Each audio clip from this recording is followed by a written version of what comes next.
घर चल एलहुँ ताबे दूधो चढ़ा देबै और काजू किशमिश सेहो काटि लेब। तऽ मखानक खीर बनेबाक अछि पंडीजी सब लए। तऽ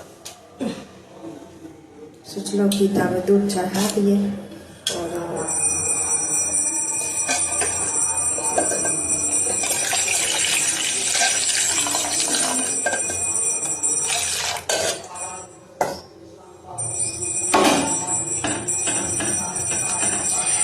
के सब सासुर में हमरा जकाँ अहिना रहै छी भोग जानि कऽ से कमेंट में जरूर लिखब।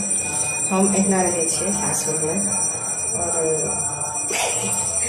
हम सब छी कनि ओल्ड बहू सब ने सासुरो छथिन ओल्ड।